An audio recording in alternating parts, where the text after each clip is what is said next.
할렐루야. 주일 브릿지 워십에 나오신 모든 성도님들을 주님의 이름으로 환영하고 축복합니다. 우리 옆에 있는 분들과 이렇게 인사하며 예배 시작했으면 좋겠습니다. 잘 오셨습니다. 축복합시다. 네. 우리 다시 한번 더욱더 마음을 담아서 축복하실 때에 이렇게 다시 한번 고백했으면 좋겠습니다. 정말 잘 오셨습니다. 여러분들 정말 잘 오셨습니다. 오늘 성령 강림 주일 저녁 예배인데요, 시편 107편 9절에 이렇게 하나님께서 말씀하셨습니다. 그가 사모하는 영혼에게 만족을 주시며 줄인 영혼에게 좋은 것으로 채워주심이로다. 오늘 우리가 드리는 이 예배 가운데에 비록 우리의 마음이 또 우리의 삶이 아직 온전히 주님을 향하지 못해 있을지라도 우리가 거부하고 저항할 수 없는 성령의 강한 역사하심이 오늘 이 예배에 함께하는 우리 모두에게 있기를 주님의 이름으로 간절히 소망합니다. 우리 좋으신 주님 앞에 우리 감사와 영광의 박수 올리며 예배 시작하겠습니다.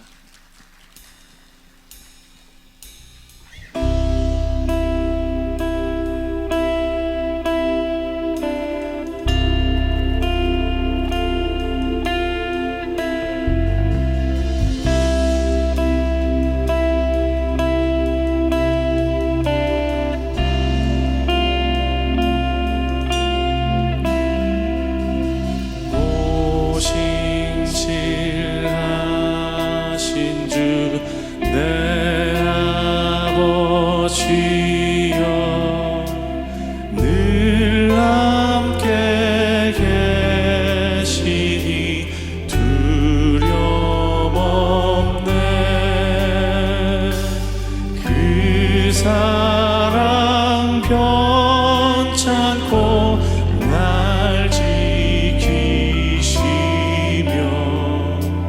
어제나 오늘이 한결같네.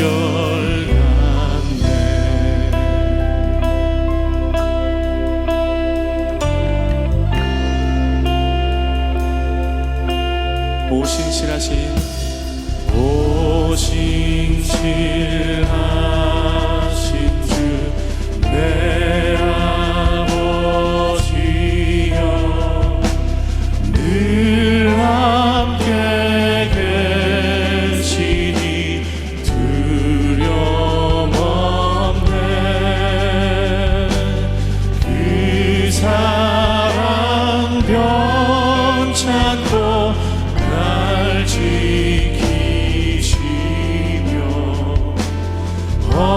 어제나 오늘이 한결같네. 오신실하신 주 오신실하신 주 날마다 자비를 베푸시며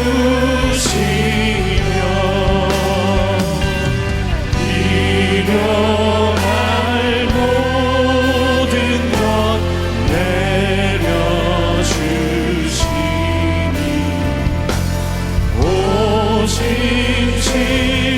오신실하신 주 나의 구주.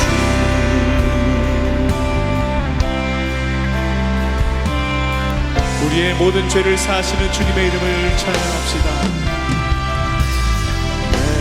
죄를 사하여 합의하시고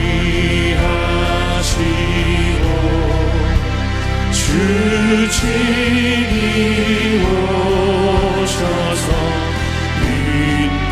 인도하네. 오늘의 힘 되고 내일의 소망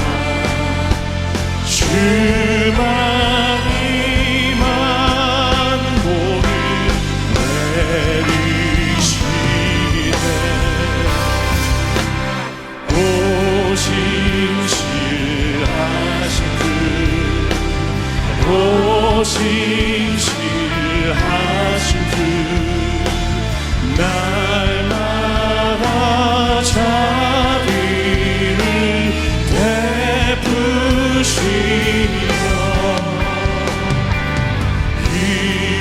일용할 모든 것 내려주시니 오 신실하신 주 나의 오 신실하신 주님 오 신실하신 주 오 신실하신 주 날마다 자비를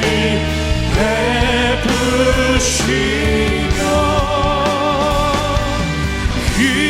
일용할 모든 것 내려주시니 오 신실하 우리 다시 한번 신실하신 주님의 이름을 우리의 마음을 다해 고백하기를 원합니다. 오 신실하신 오 신실하신 주 오 신실하신 주 날마다 자비를 베푸시며 일용할 모든 것 내려주시니 오 신실하신 주 오 신실하신 주 오 신실하신 주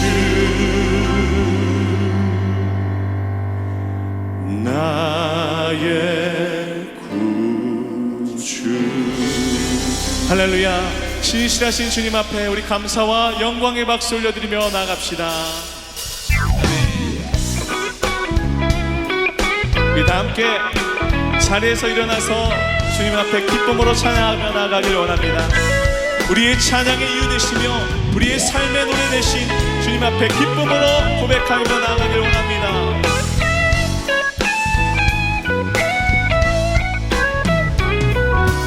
내 마음을 가득 채운 주 향한 찬양과 사랑 어떻게 표현할 수 있나. 수많은 찬양들로 그만 표현할 길 없어 다시 고백합니다. 다시 한번 내 마음을 가득 채운 주 향한 찬양과 사랑 어떻게 표현할 수 있나. 수많은 찬양들로 그만 표현할 길 없어 다시 고백합니다. 주 사랑해요 온 맘 다하여 말로 다 할 수 없어. 주 사랑해요 찬양 받아주소서. 수많은 멜로디와 찬양들을 드렸지만 다시 고백하기 원하네. 주님은 나의 사랑 삶의 중심 되시오. 주를 찬양합니다. 주 사랑해요 주 사랑해요 온 맘 다하여 말로 다 할 수 없어. 주 사랑해요 찬양 받아주소서. 주 사랑해요 주 사랑해요 온 맘 다하여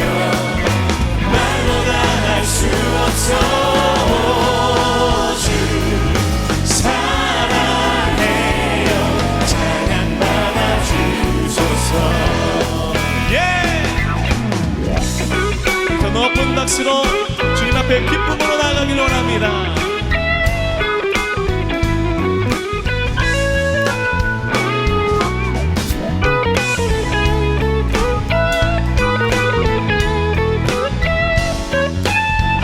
우리 함께 이렇게 노래할까요? 주님 사랑, 주님 사랑 다시 고백하는 새날 주심 감사해요.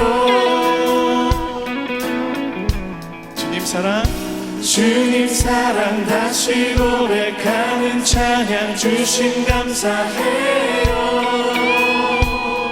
주님 사랑, 주님 사랑 다시 고백하는 새날 주심 감사해요.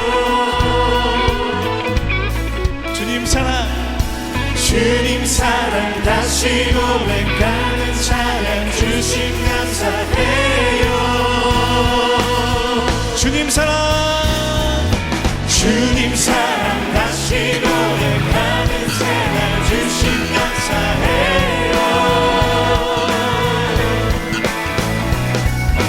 주님 사랑 다시 고백하는 찬양. 우리 한 번만 더 고백할까요? 우리 더 큰 목소리로 주님 감사해요. 주님 사랑, 주님 사랑 다시 고백하는 새날 주심 감사해요. 오 주님 감사해요.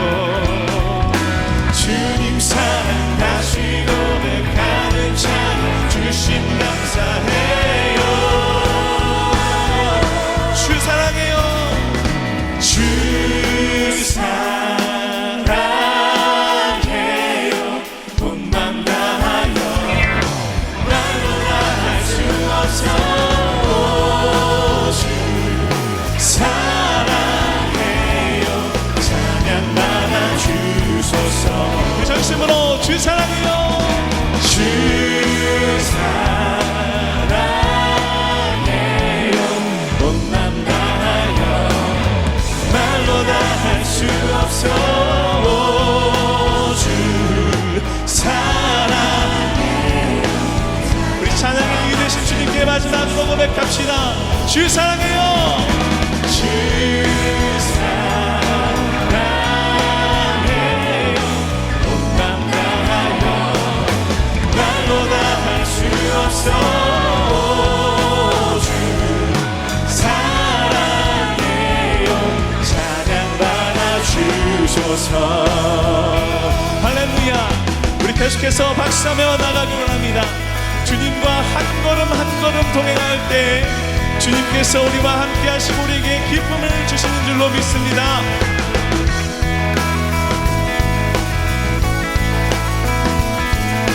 우리 이렇게 믿음으로 고백할까요?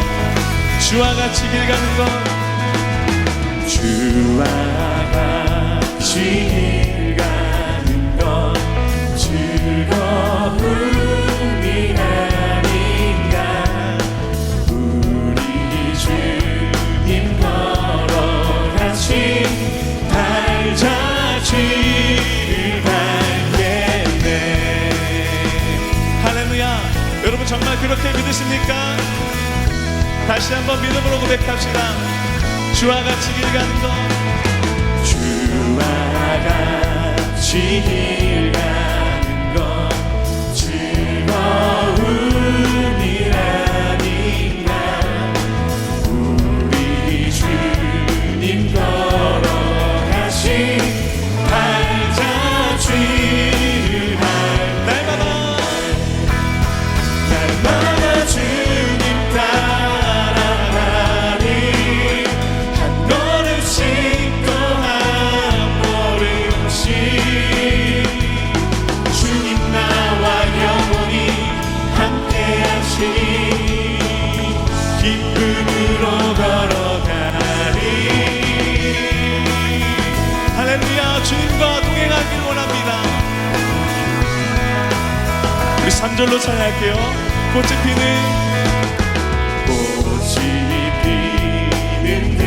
들판이나 험한 골짜기라도 주가 인도하는 대로 주와 같이 가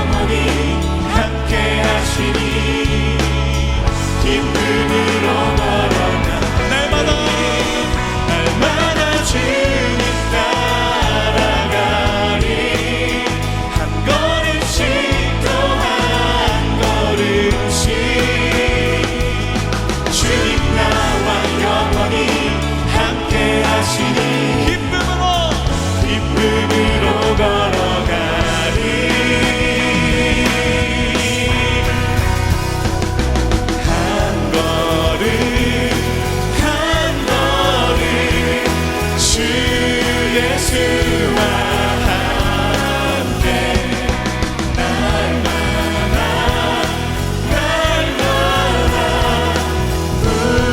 우리는 것 한 걸음 한 걸음 그렇습니다. 주님, 이것이 우리의 고백입니다. 날마다 주님과 동행하기를 원합니다.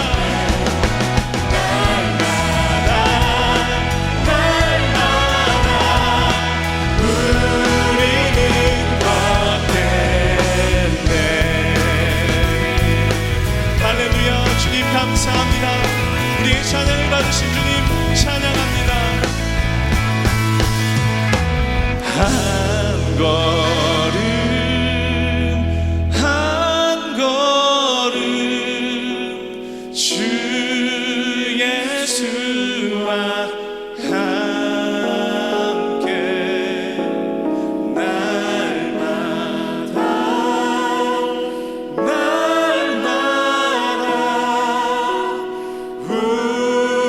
우리는 걷게 한 걸음 한 걸음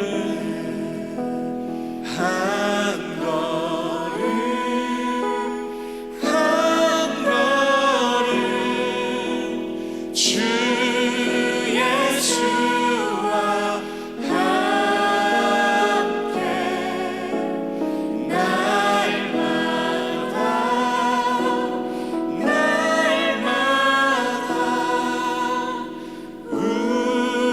우리는 걷겠네. 할렐루야. 날마다 우리와 동행하시는 주님께 영광의 박수 올리며 나아갑시다. 아멘. 우리 계속해서 박수하며 나아가길 원합니다. 우리 더 큰 박수로 하나님께 영광 돌립시다.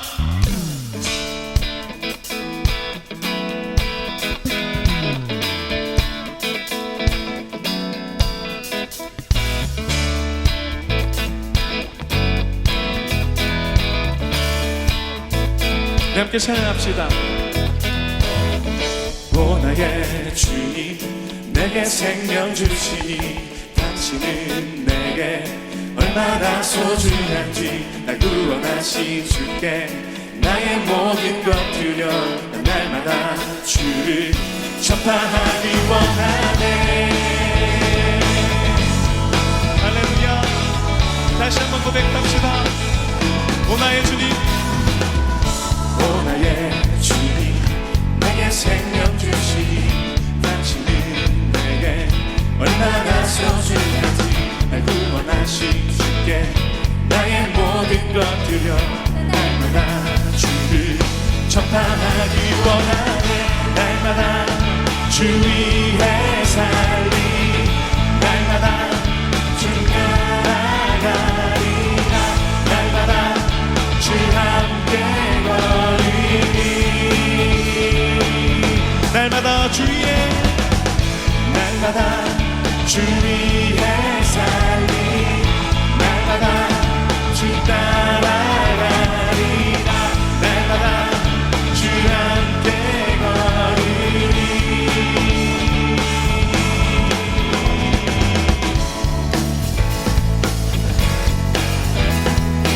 우리 이절로 함께 선포합시다.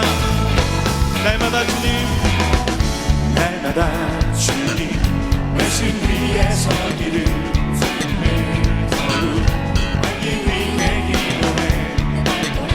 날마다 주님 날 인도하시니 세상 가운데 빛이 되기 원하네. 날마다 주 위에 살리 날마다 주 따라가리라. 날마다 주 함께 걸으리.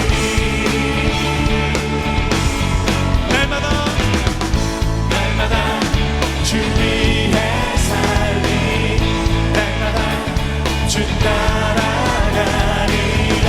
날마다 주 함께 걸으리. 나 주만 위해 살겠네. 나 주만 위해 살겠네. 나 주만 위해 살겠네. 주만 위해 나 주만 위해 살겠네 나 주만 위해 살겠네 나 주만 위해 살겠네 우리 목소리 높여 나 주만 위해 살겠네 나 주만 위해 살겠네 나 주만 위해 살겠네 우리 믿음으로 선포합시다 나 주만 위해 살겠네 나 주만 위해 살겠네 나 주만 위해 살겠네 나 주님만 위해 나 주만 위해 살겠네 나 주만 위해 살겠네 나 주만 위해 살겠네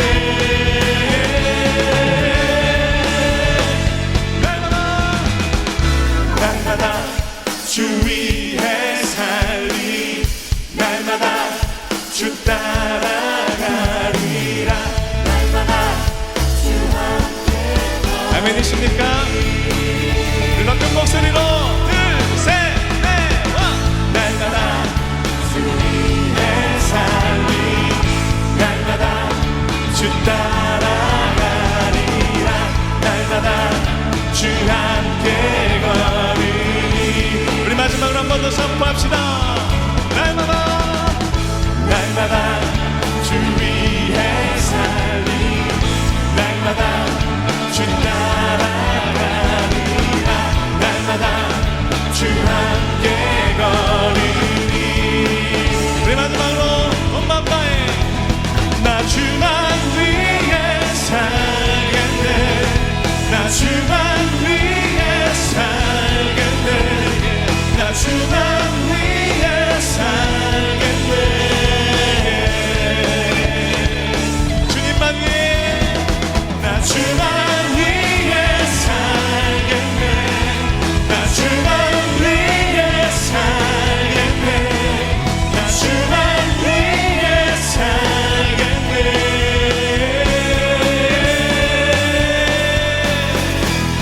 할렐루야 우리가 동행하시는 주님께 우리 더 큰 영광의 박수 올리며 나아갑시다 할렐루야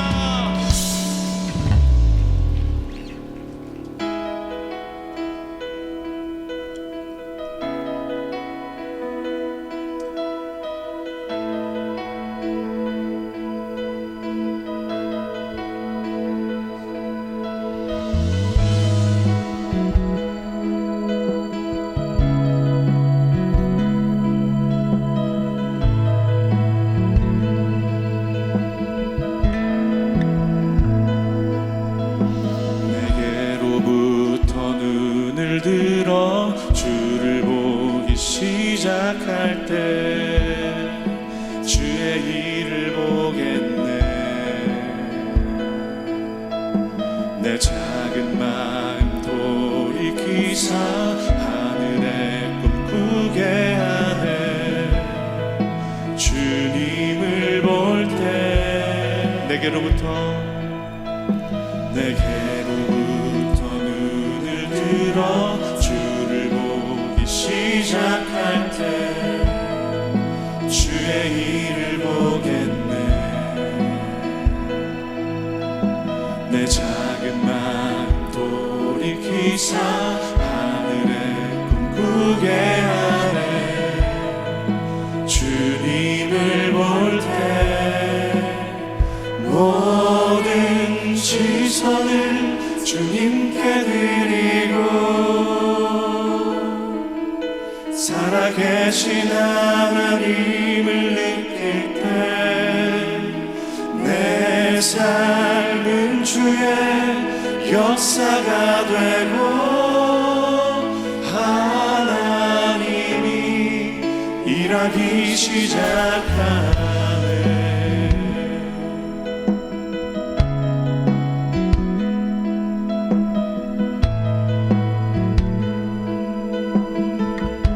성령이 나를 변화시켜 성령이 지켜 모든 두려움 사라질 때 주의 일을 보겠네.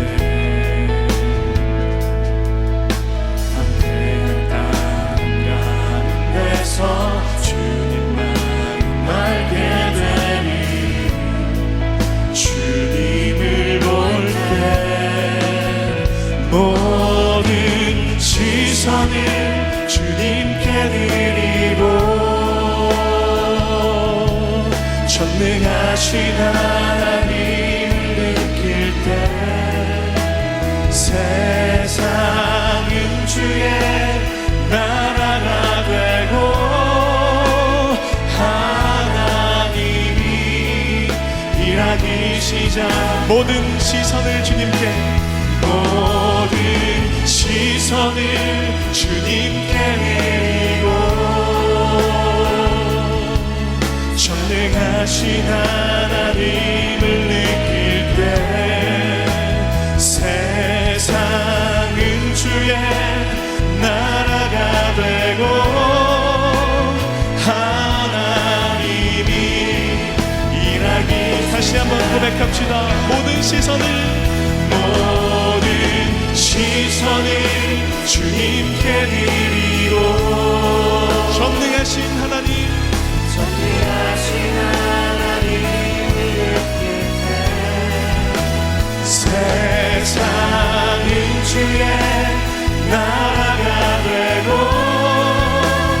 하나님이 일하기 시작하네.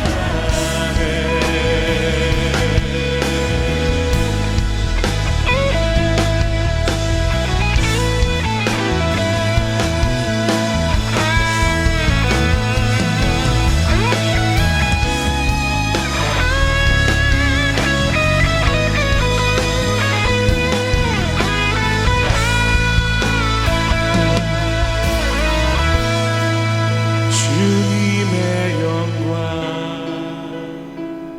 임하네. 주 볼 때 주님의 영광 임하네. 주 볼 때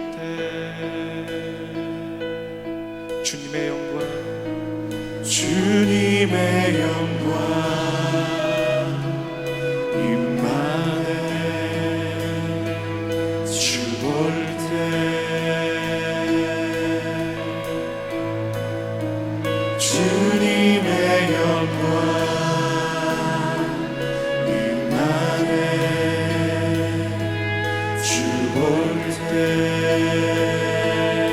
주님의 영광 임하네. 주님의 영광 임하네. 주 볼 때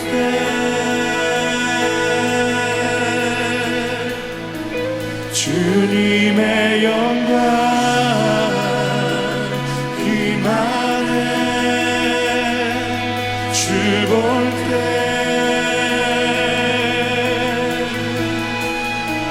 주님의 영광 임하네.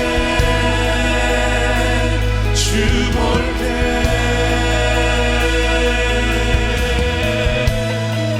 주님의 영광 임하네. 주 볼 때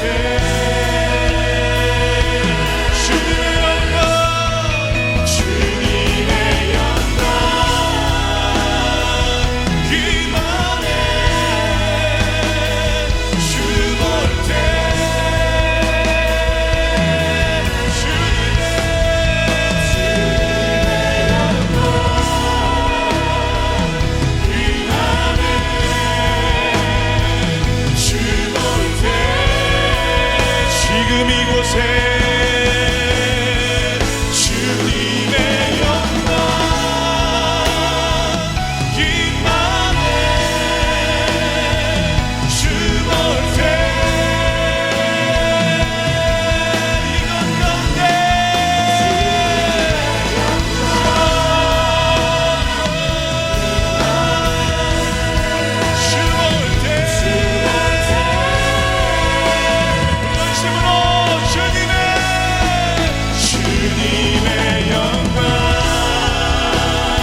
주님께 드리고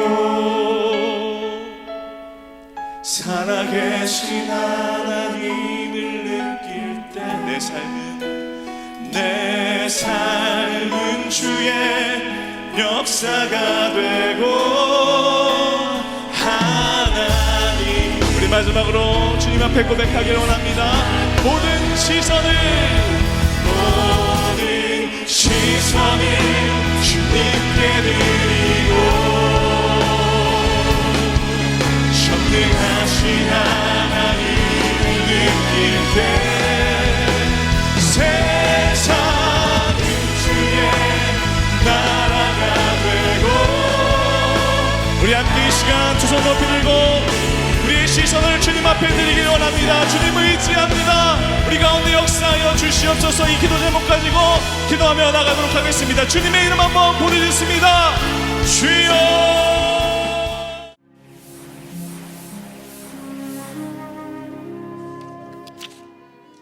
오늘의 말씀은 고린도전서 1장 26절에서 29절 말씀입니다. 형제들아, 너희를 부르심을 보라. 육체를 따라 지혜로운 자가 많지 아니하며 능한 자가 많지 아니하며 문벌 좋은 자가 많지 아니하도다. 그러나 하나님께서 세상에 미련한 것들을 택하사 지혜 있는 자들을 부끄럽게 하려 하시고 세상에 약한 것들을 택하사 강한 것들을 부끄럽게 하려 하시며 하나님께서 세상에 천한 것들과 멸시받는 것들과 없는 것들을 택하사 있는 것들을 패하려 하시나니 이는 아무 육체도 하나님 앞에서 자랑하지 못하게 하려 하심이라. 아멘. 자랑할 것은 이라는 제목으로 함께 말씀을 나누겠습니다. 아시겠지만 오늘은 성령 강림절이자 5월의 마지막 날입니다. 내일이면 이제 6월 달이 되고 세 달 특별 새벽 기도회로 함께 한 달을 또 시작하시겠죠.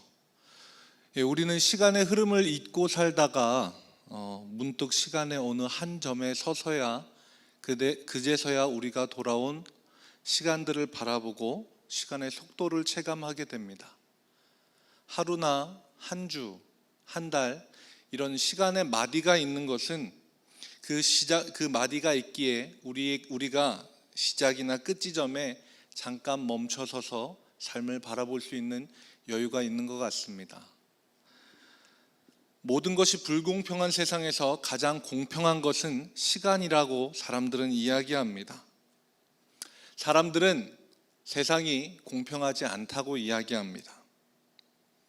코로나 사태 이전에 우리가 함께 힘을 모았던 금수저 예배 운동이 있습니다. 우리는 금요 느헤미야 기도회, 수요 저녁 예배, 그리고 주일 저녁 예배 이렇게 금수저라고 했지만 사회에서는 이게 그렇게까지 긍정적인 의미는 아니었습니다. 태어날 때부터 많은 것을 가지고 태어나 부러울 것이 없이 사는 이들을 가리켜서 날 때부터 입에 금수저를 물고 태어났다고 비꼬는 듯이 이야기를 합니다. 요새 젊은 층을 중심으로 쓰는 말 중에 플렉스라고 하는 단어가 있습니다. 청년들이나 청소년들에게는 굳이 설명할 필요가 없겠지만 어른들께는 설명이 좀 필요합니다. 우선 영어고요. 사전적인 의미를 말하자면 구부리다, 몸을 풀다 이런 뜻이지만 젊은 층이 사용하는 의미로는 자랑하다, 뽐내다라고 하는 뜻입니다. 사용하는 예로서는요, 좋은 옷이나 액세서리 아니면 멋진 장소에 사진을 올려놓고 밑에 이렇게 쓰는 겁니다. 플렉스 해버렸지 뭐얌. 그 자체가 나쁘다고 비판하는 것은 아닙니다. 다만 양면이 있음을 우리는 인식해야 합니다. 어른들께 잠시 설명을 드렸으니 이제 청년과 청소년들에게 좀 질문을 하겠습니다. 여러분들이 인스타나 페북을 하면서 혹시 이런 플렉스 보신 적 있습니까? 성경 일독 플렉스, 봉사 플렉스. 제가 SNS를 많이 하지는 않지만 저는 어느 누구에게서도 본 적이 없습니다. 여러분들이 보게 되시면 저에게 알려주시거나 아니면 여러분들이 직접 그런 플렉스를 하는 여러분들이 되시길 바랍니다. 쉬운 말로 자랑질이라고 하는 플렉스, 대부분 보면 사람들은 돈이 많은 것을 자랑합니다.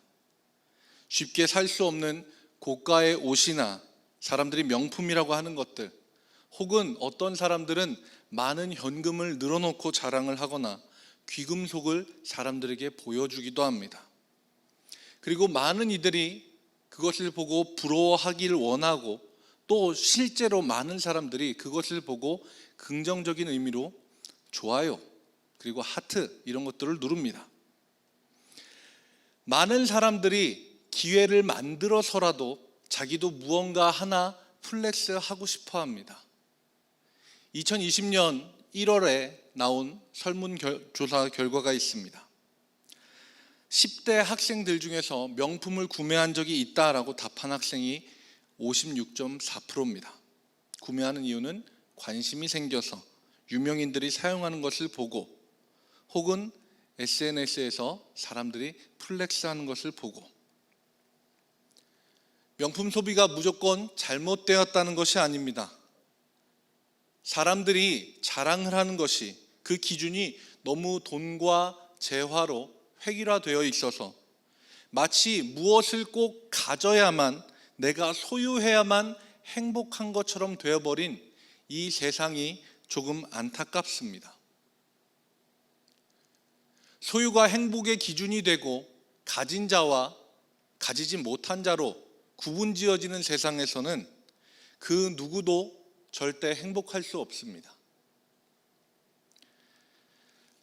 가진 자와 가지지 못한 자, 그렇게 구분되어 있는 세상에서 사람들이 가지고 있는 공통적인 감정은 열등감입니다. 다른 사람들을 보죠. 왜 나는 저 사람만큼 가지지 못했을까? 왜 나는 저 사람이 갖고 있는 걸 난 갖지 못할까? 난 많이 없으니까, 난 가지지 못했으니까 불행하다라고 하는 열등감에 사로잡힙니다. 그렇지 않다고 생각할 수도 있습니다. 나보다 없는 사람들을 보면서, 나보다 가지지 못한 사람들을 보면서 이 사람들은 우월감을 느낍니다. 난 저 사람보다 많이 가졌어. 그러면서 쓸데없이 자신의 어깨에 힘이 들어가는 것을 느낄 수 있습니다. 그런데 아래를 보면서 우월감에 빠졌던 감정은 위를 향해서 시선을 돌리는 순간 커졌던 우월감만큼 열등감이 다시 또 커지게 되죠. 가진 자와 가지지 못한 자로 구별되는 세상에서는 그 누구도 행복하지 않습니다. 가장 많이 가진 자가 행복할까요? 가장 많이 가진 사람, 그 사람의 주된 감정은 무엇일까요? 그 사람들이 가진 주된 감정은 불안감입니다. 잠깐 행복할 수는 있죠. 그런데 내가 가진 것들이 사라질까 봐, 혹은 내 아래에 있는 사람들이 나보다 더 많은 걸 가지게 될까 봐 걱정하고 불안해합니다. 소유가 행복의 기준이 된 세상에서는 그 누구도 행복하지 않습니다. 지금 우리가 살고 있는 세상, 소유와 재물, 돈이 행복의 기준이 되어버린 아주 이상한 나라에서 우리는 살고 있습니다. 그렇다면 우리는 어떤 세상이 과연 행복한 세상일까요? 그냥 단순하게 사람들이 플렉스 하건 말건 나만 안 그러면 되지 하고 정신승리하고 살아가면 됩니까? 그렇지 않습니다. 우리는 세상의 일부를 이루고 있는 사람들로서 우리가 살고 있는 세상에 책임을 가지고 있습니다. 그 중에서도 특별히 그리스도인은 원하든 원하지 않든 신앙이 없는 사람들의 많은 관심을 받고 있습니다. 코로나 사태 이전부터 우리는, 그리스도인들은 세상 사람들로부터 끝없이 많은 이야기를 들어왔습니다. 기독교라고 하는 이름을 향한 심한 표현과 날선 감정들을 사람들이 아주 서슴없이 표현했습니다. 도대체 그 사람들이 왜 그럴까요? 기독교가 무엇을 얼마나 잘못했길래 그럴까요? 기독교를 욕하는 사람들의 마음을 보면은요, 그 사람들 마음 깊은 곳에는 기독교를 향한 기대감이 있습니다. 너희가 믿는 예수는 달랐잖아. 하나님을 믿는 너희라면 뭔가 달라야지. 이것이 교회와 그리스도인을 향한 막연한 기대감입니다. 그러면 우리는 그들의 기대에 맞추어서 살아야 하는가? 우리가 그들의 기대를 충족시켜 줘야 하는가? 아니요, 그렇지 않습니다. 우리는 세상 속에 살아가고 있는 그리스도인으로서 책임감으로 행동해야 합니다. 세상 사람들이 가지고 있는 기준과 뭔가 다른 기준이 우리에게는 필요합니다. 그것이 바로 하나님의 기준입니다. 오늘 우리가 함께 본 성경 고린도전서에서 하나님의 기준이 아주 잘 나와 있습니다. 먼저 고린도전서라고 하는 성경에 대해서 좀 알 필요가 있습니다. 고린도 교회를 향한 사도 바울의 편지가 고린도전서입니다. 이 고린도 교회가 어떤 교회냐 하면 이 사람들은 마음과 뜻과 정성을 다해서 패를 갈라 싸우는데 전혀 힘쓴 교회였습니다. 온 힘을 다해 서로를 향해 이 편을 나누고 계속해서 싸웠습니다. 패를 갈라 싸운 이유도 여러 가지였습니다. 어떤 지도자를 따르는가에 따라서 패를 가르고, 재산 정도에 따라서 패를 가르고, 은사에 따라서 패를 가르고, 우상에게 바쳐진 재물을 먹느냐 마느냐로 패를 가르고, 정말 많이도 갈랐습니다. 그래서 어떤 때는 이 사람이 나랑 같은 편이었다가 어떤 때는 이 사람이 나랑 다른 편이었다가 헷갈리지 않았나 싶습니다. 그런 그들을 향해 사도 바울이 쓴 편지가 고린도전서입니다. 26절의 말씀을 현대인의 성경으로 함께 보겠습니다. 형제 여러분, 하나님이 여러분을 부르셨을 때 여러분이 어떠했는지를 한번 생각해 보십시오. 인간적으로 볼 때 여러분 가운데는 지혜로운 사람도 많지 않았고 유능한 사람도 많지 않았으며 가문이 좋은 사람도 많지 않았습니다. 사도 바울 많이 배운 분입니다. 그래서 쓰는 말도 고급지겠습니다.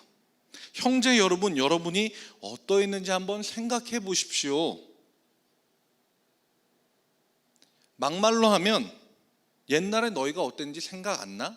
라고 물어보는 겁니다. 똑똑한 사람 없고 능력 있는 사람 없고 집안 좋은 사람 없고 험한 표현으로 쥐뿔 아무것도 없었다는 겁니다. 쥐뿔 아무것도 없는 사람들을 하나님이 부르셨다는 겁니다.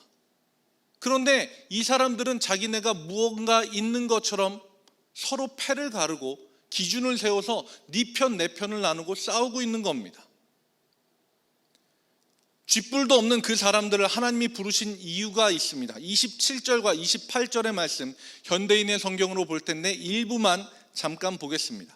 그러나 하나님은 세상의 지혜로운 사람과 강한 사람들을 부끄럽게 하시려고 세상이 대단한 인물로 여기는 사람들을 형편없이 낮추려고 하나님이 쥐뿔 없는 사람들을 부르신 이유가 뭡니까? 세상의 지혜로운 사람과 강한 사람들을 부끄럽게 하시려고 세상이 대단한 인물로 여기는 사람들을 낮추려고 부르셨습니다.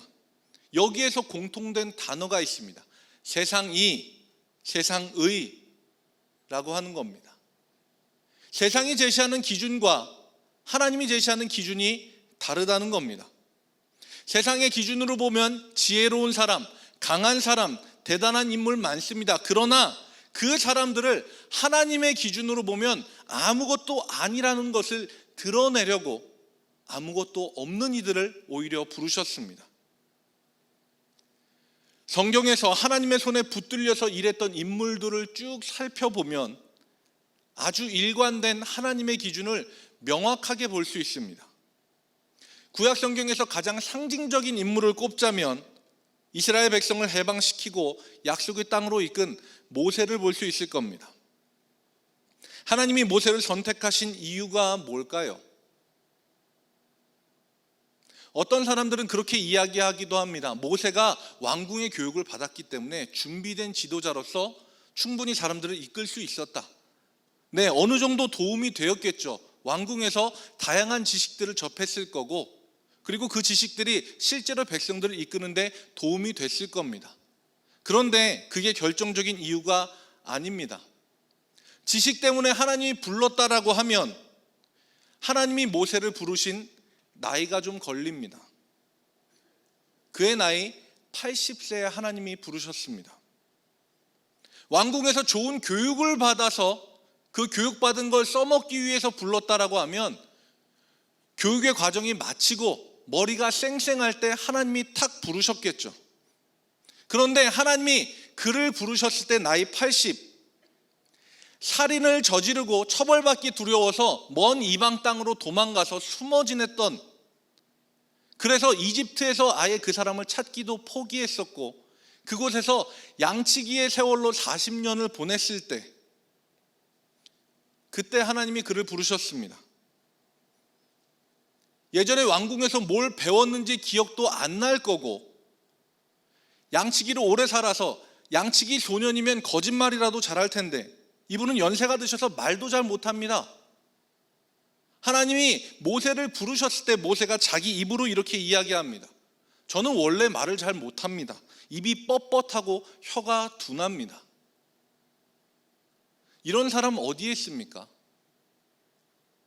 제가 사람을 시키고 부리는 사람이라면 이런 사람 절대 쓰지 않습니다. 양치기 경력 40년 경력직으로 채용하지 않습니다. 그런데 하나님이 그런 사람을 지도자로 세우셔서 이집트 왕 파라오를 상대로 싸우게 하시고 승리케 하셔서 이스라엘 백성을 약속의 땅으로 이끄는 인물이 되게 하십니다. 모세만 그런 게 아닙니다. 이스라엘의 가장 번성한 때를 이끌었던 왕이 있습니다. 다윗 왕이죠.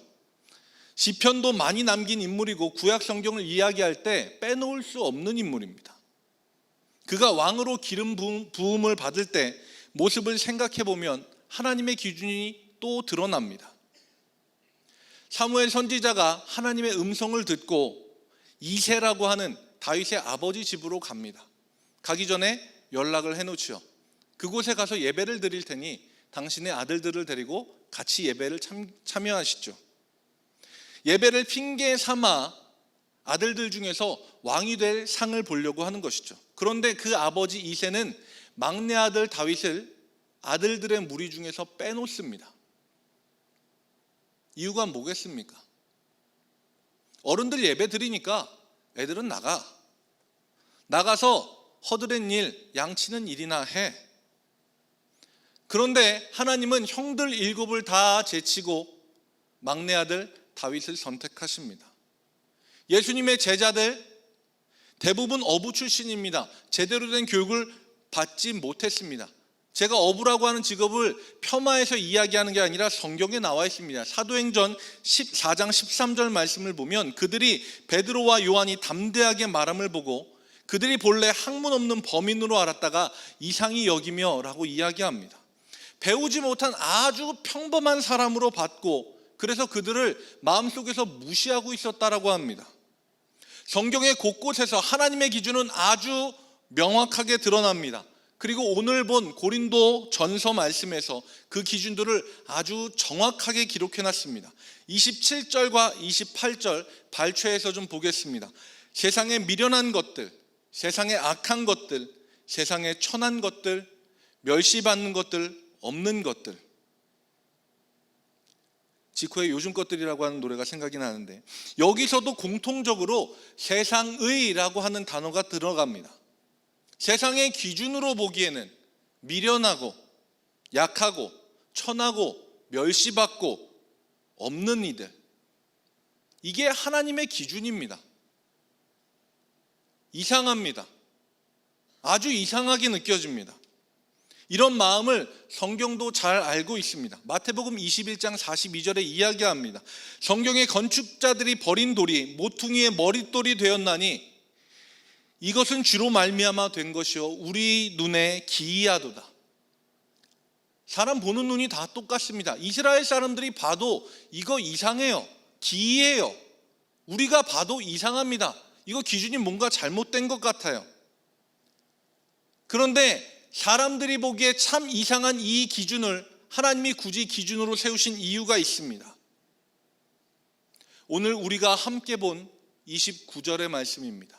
함께 다 같이 읽겠습니다. 시작. 이는 아무 육체도 하나님 앞에서 자랑하지 못하게 하려 하심이라. 아멘. 그리스도인의 상식으로서 볼 때 하나님 앞에서 인간이 무언가를 자랑한다, 잘 상상도 되지 않고 이해도 되지 않습니다. 그런데 사람의 마음이 좀 이상해서요, 뭐가 조금이라도 된다 싶으면 그게 자기 때문에 그런 줄 알고 자랑을 합니다. 제가 어릴 적에 교회에서 체육대회를 하면 늘 나오는 단골 메뉴들이 있었습니다. 그 중에 하나가 2인 삼각. 사람이 둘인데 왜 세 발로 달려야 되는지 잘 모르겠는데 아무튼 그걸 합니다. 제가 초등학교 저학년, 아주 귀염뽀짝한 어린이일 때 제가 봤던 아주 충격적인 장면이 있습니다. 저는 덩치가 작았죠. 믿기지 않으시겠지만 초등학교 저학년이었으니까 작았습니다. 귀여웠어요. 웃으셔도 어쩔 수 없어요. 제가 그랬으니까요. 제 앞줄에 어떤 덩치 큰 형이 있었습니다. 그 옆에는 저만큼이나 조그만한 아이가 2인 삼각 파트너로 함께 있었습니다. 둘이 한 발을 묶고 있었죠. 준비 시작하니까 그 형이 얘를 안고 그냥 냅다 달려서 1등 합니다. 저는 이야, 세상에 저런 방법이 있구나 라고 큰 깨달음을 얻었습니다. 옆에 있는 그 아이 1등 했는데 한 게 뭐가 있습니까? 매달려서 팔다리 휘적거리고 있던 게 답니다. 그런데 그 아이가 1등선 통과하자마자 발 풀고 선생님께 가장 먼저 뛰어가서 1등 상품 내놓으라고 당당하게 요구했던 게 생각이 납니다. 사람 마음이 그렇습니다. 뭔가 조금이라도 되는 것 같으면 내가 잘나서 그런 줄 압니다. 사람의 습성에 대해서 너무나 잘 알고 계신 하나님께서 그래서 기준을 세우고 선택한 사람, 어떤 사람입니까? 뛰다가 넘어져서 울고 있는 이를 선택하십니다. 실패했고 낭망했고 좌절했고 그래서 우는 것 외에 어떤 선택도 할 수 없는 이들을 하나님은 선택하십니다. 누군가 도와주지 않으면 계속 주저앉아 있을 수밖에 없는 그 사람을 하나님이 선택하십니다. 넘어져 울고 있는 그 사람에게 다가가셔서 일으켜 세워주시고 그와 함께 발을 맞춰 뛰어주시고 1등을 만드시는 분이 하나님이십니다. 2인 삼각을 뛰어보신 분은 아시겠지만 결국 1등하는 사람은 혼자 드립다 빨리 뛰는 사람이 1등하지 않습니다. 끝까지 발을 맞춰서 뛰는 사람이 1등합니다. 넘어져 울고 있다가 하나님이 그 옆에 파트너가 되어주셔서 1등한 사람, 그가 무엇을 자랑하겠습니까? 자신의 능력을 자랑하겠습니까? 내가 잘나서, 내가 훌륭해서 1등이 됐다고 자신의 뛰어남을 드러내겠습니까? 그가 자랑할 것은 하나님 한 분밖에 없습니다. 고린도전서 1장 마지막 31절 말씀을 메시지 성경으로 함께 보겠습니다. 같이 읽겠습니다. 자랑을 하려거든 하나님을 자랑하라는 말씀이 있는 것은 바로 그 때문입니다. 아멘. 우리가 하나님 앞에서 무엇을 자랑하겠습니까? 가진 것이 아무리 많아봐야 우리가 세상 전부를 가지지 못합니다. 가지고 있는 땅이 아무리 넓어봐야 우리는 지구를 갖지 못합니다. 자신의 젊음과 자신이 가지고 있는 아름다움, 건강을 아무리 자랑해도 우리는 죽음을 피할 수 없습니다. 그런데 하나님은 어떤 분이십니까? 세상, 지구, 우주를 말씀만으로 만드신 분이시고 사람들이 가장 두려워하는 죽음을 짓밟고 승리하신 분이 하나님이십니다. 그런데 그런 하나님 앞에서 우리가 무엇을 플렉스한다고요? 우리가 무언가를 자랑한다고요? 우리가 무언가를 과시한다고요? 우리가 자랑할 유일한 것이 있다면 온 땅의 주인 되신 하나님이 나를 선택하고 사랑하신다는 것입니다. 천년이 하루 같은 하나님 앞에서 우리의 삶은 그저 오늘 잠깐 피었다가 내일 날씨만 바뀌면 시들어버리는 그냥 풀떼기와 같습니다. 하지만 하나님은 그런 우리를 귀하게 여기시고 하나님의 나라 전부를 우리에게 주고 싶어 하십니다. 누가복음 12장 32절 말씀입니다. 적은 무리여 무서워 말라. 너희 아버지께서 그 나라를 너희에게 주시기를 기뻐하시느니라. 아멘. 여러분, 옆에 계신 분들에게 거리도 두셨고 마스크도 쓰셨으니까 이렇게 말씀하셔도 괜찮을 것 같습니다. 하나님이 당신을 기뻐하십니다. 하나님이 당신을 귀하게 여기십니다. 말씀을 정리하겠습니다. 고린도전서에서는 하나님의 기준을 말합니다.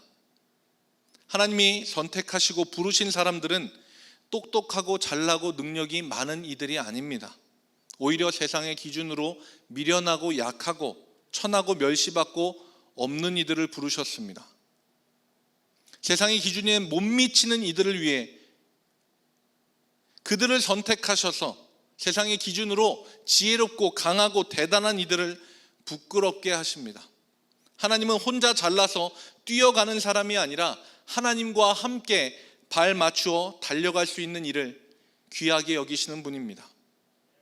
온 세상의 주인 되신 주님께서 여러분들 한 분 한 분을 기뻐하십니다. 여러분들을 귀하게 여기십니다. 여러분들이 처해 있는 환경이 넘어져 있는 상황이라면 주님이 우리 곁에 계시다는 증거입니다. 우리에게 손을 내밀어 주시는 주님의 손을 붙잡고 일어나 주님과 함께 발 맞추어 달려나가고 끝끝내 승리하고 하나님 한 분만 자랑하는 그런 여러분들이 되시길 주님의 이름으로 축복합니다. 함께 찬양하고 또 기도하시겠습니다.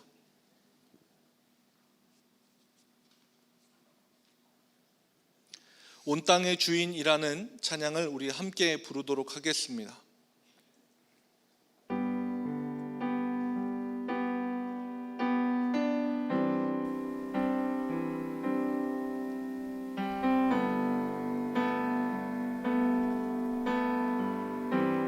함께 찬양합니다. 온 땅의 주인 되신 주님이 내 이름 아시며 상한 맘 돌보네. 어둠을 밝히시는 새벽별 방황하는 내 맘 주의 길 비추시네. 나로 인함이 아닌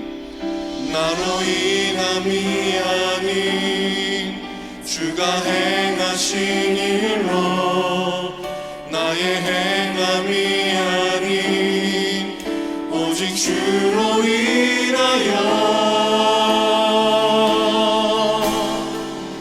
나는 오늘 피었다 지는 이름 없는 꽃과 같네. 바다에 있는 파도 안개와 가시만 주는 나를 붙드시고 부르짖음 들으시며 날 귀하다 하시네. 주님은 나의 죄를 보시고 사랑의 눈으로 날 일으키시네. 바다를 잠잠하게 하시듯 내 영혼의 폭풍 고요케 하시네. 나로 인함이 아닌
고백합니다. 나 오직 주의 것, 나 오직 주의 것, 나 오직 주의 것, 나 오직 주의 것, 나 오직 주의 것.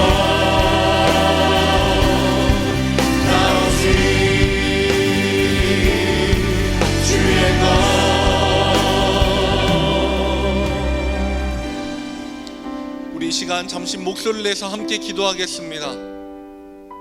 우리는 아무것도 아니지만, 우리가 자랑할 것이 아무것도 없지만 하나님이 우리를 선택하여 불러주시고 주님의 귀한 자녀 삼아주셨습니다.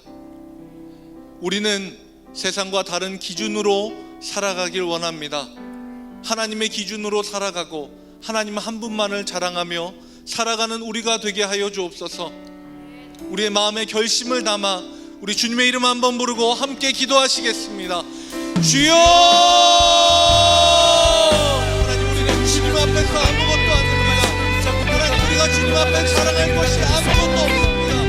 하나님, 우리는 오늘 기억하다 내일이면 사라져버리는 불과도 같지만 하나님, 그런 우리를 귀하다 여겨주시고 하나님, 우리를 위하여 하나님, 내가 예수님을 보내주셔서 우리에게 주님의 나라를 허락하여 주셨습니다. 우리가 우리가 살아가기 원하는 하나님, 우리의 결심 가운데 우리의 마음의 가짐 가운데 함께하여 주시고 하나님이 도와주셔서 우리 세상에 하나님의 말씀으로 살아가는 사람이 아니라 세상을 향하여 하나님의 기준을 제시하고 하나님의 기준으로 우리가 하나님의 기준을 자랑하며 살아가는 우리가 될 수 있도록 하나님 도와주시옵소서. 우리가 자랑할 것 아무것도 없습니다. 오직 예수 그리스도 한 분밖에 없사오니 예수 그리스도께서 우리에게 주시는 그 놀라운 능력으로 살아가게 하여 주옵소서. 세상의 기준이 아니라 하나님의 기준을 자랑으로 삼아 살아가는 우리가 될 수 있도록 하나님 도와주시옵소서. 하나님, 우리와 함께하여 주옵소서. 우리를 도우시는 하나님 앞에 우리 능력 가운데 함께하여 주시옵소서. 언제나 우리와 함께 하시는 주님, 우리가 자랑할 것은 주님밖에 없음을 고백합니다. 세상에서는 돈이 많은 것을 자랑하고 많이 가진 것을 자랑하지만 우리는 그런 세상을 향해 주님을 자랑하겠습니다. 우리 가운데 넘어져 있는 이가 있습니까? 눈물 흘리는 것밖에 할 수 없는 이가 있습니까?